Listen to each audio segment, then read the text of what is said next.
I wanted to talk to you about conspiracy because that seems to be on the mind of every influencer, political pundit, citizen at your local salon or bar or gym. It's on the minds of every lobbyist, of every politicians in the corporate boardrooms and in your houses and your homes. It's in your mind, on your mind, even if you're not speaking your mind. It's in the back of it, isn't it? It's a fear. You can feel it. We all do. You can hear the drums of war beating. You know how to read the signs. They are preparing to throw you and I into chaos. It's a government operation since the 1950s. Because chaos means power. Power that you'll give up in order to feel safe. Because you want to go about your life and prepare the simple things of just living, which is what God created us to do. Not be sitting around mulling over geopolitical schemes and scams and plots and ploys to destroy. And yet, many of you are listening to the conspiracist pundits. They're often right, aren't they? You're finding that out, aren't you?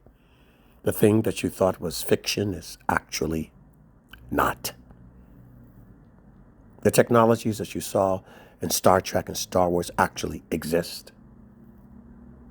The ridiculous paranoia hypotheticals in films like Mockingjay, Hunger Games, they actually do. That there are serious organizations and shadow invisible governments, according to Edward Bernays and Alan Nansen and the likes. It's been going on for a long time, since the days of Wild Bill and Mr. Dulles, FBI Hoover. Oh, it's been going on for a long time. And of course there's someone behind someone. We all know that, after all. Wasn't a conspiracy the one who ended up cheating on you, lying to you, stabbing you in the back? Ask Caesar and Brutus. It's always a conspiracy. Ask Judas and Jesus. Of course there's conspiracies. Ask the empress of Rome or the czars of Russia. Since when are there not conspiracies? Ask the liberal government of Germany before the Nazi Party took over. Knives Out, the Night of Knives. When is there not a conspiracy? Somebody working on somebody else, through somebody else, via somebody else, be it foreign or domestic actors, patsies, fall guys, scapegoats, of course. They are chemists, they are scientists, they are agents, they are R&D, they are psychiatrists and psychologists. Conspiracies, always nothing new.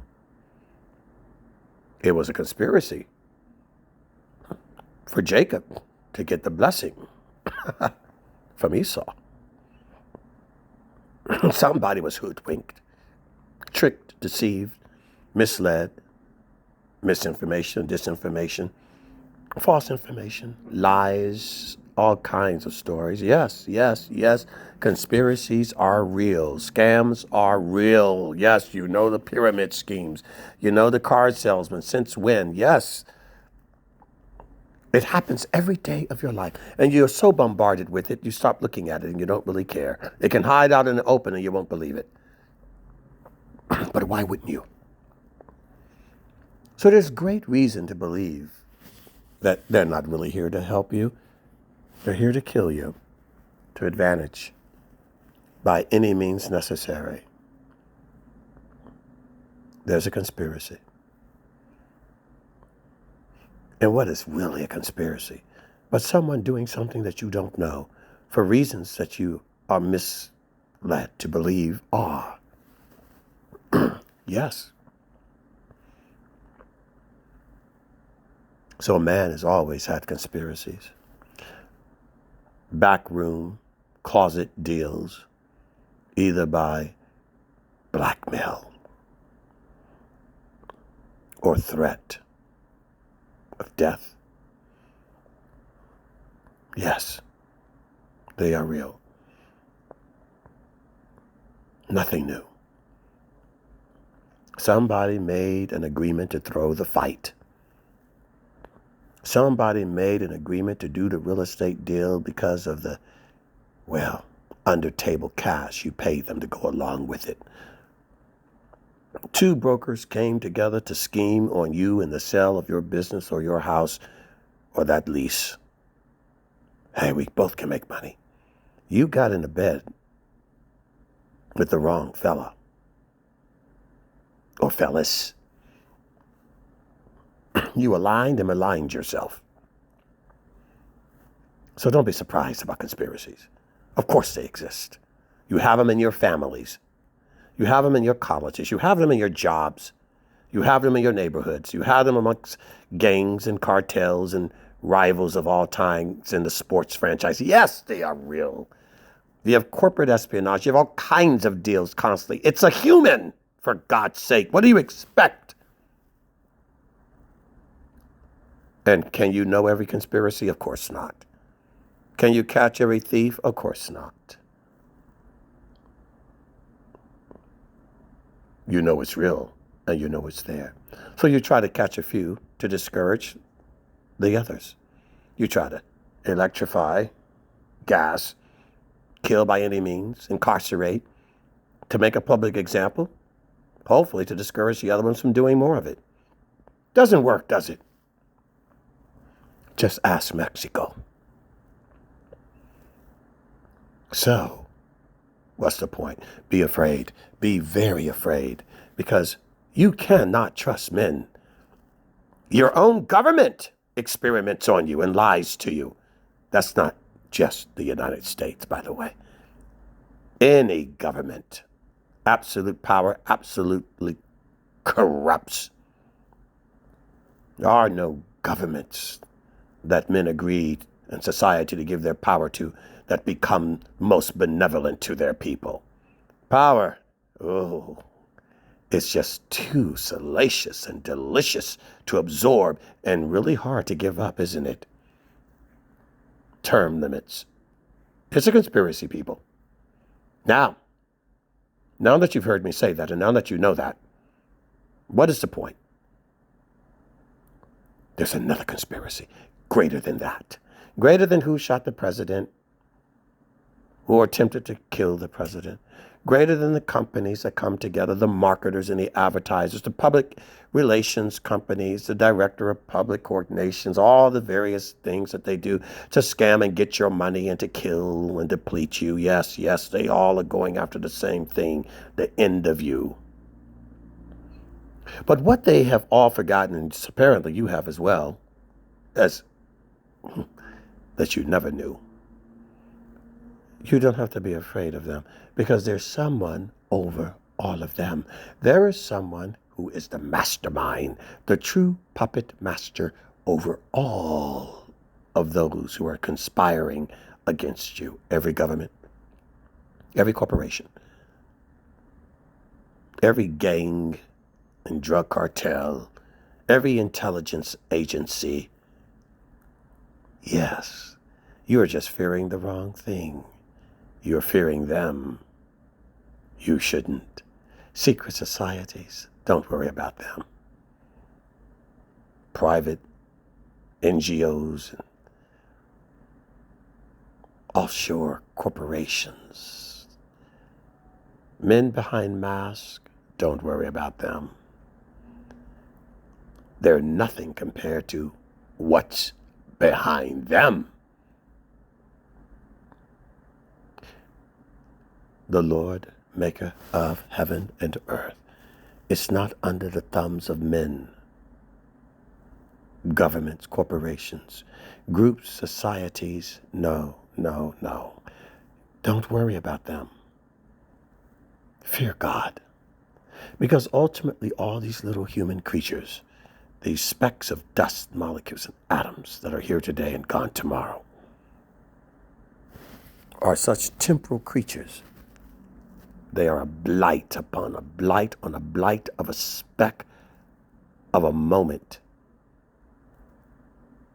that is hard to measure. It is that infantile. It is God. You should be afraid of. It is God you should fear. These creatures, these human beings, are nothing, can do nothing, cannot move or breathe to the left or right, cannot give life or kill life, except the Lord allows. The strings are on them. The leashes are on their necks. The shackles are on their feet. The whip is at their back. The bit is in their mouths. And it's God that's riding them. It is God that sets up a kingdom and brings it down. It's God that allows a nation or not. It is God that turns the earth. It is a force that is indescribable, an entity, a being unknown to man, not terrestrial, extraterrestrial, extra-universal, beyond anything in a dimension in which we can observe or know or see or hear. Definitely cannot comprehend. God you should fear.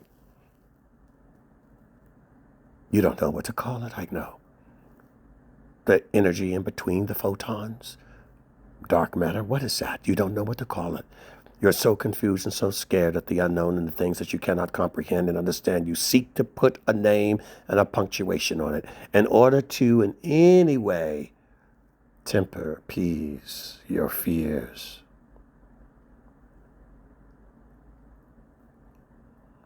Fear God.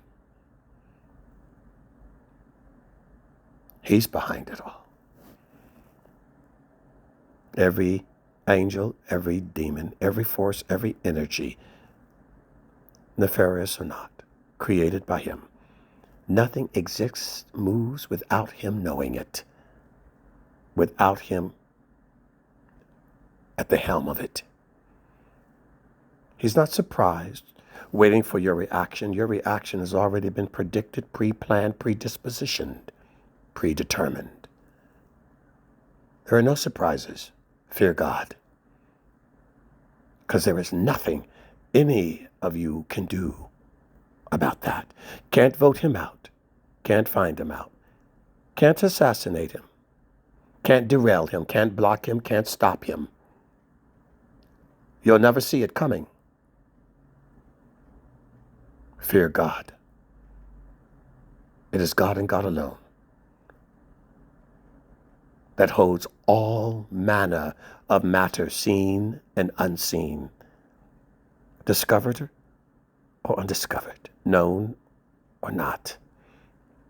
In every dimension, in every paradigm, fear God, not man.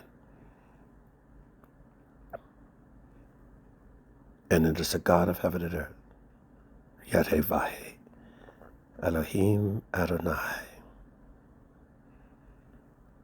whose intention is to perform his will and his purpose. God is not made up of your dreams. You are made up of his. God is not an idea in your head. You are an idea in his. You are his simulation. Fear God, not man.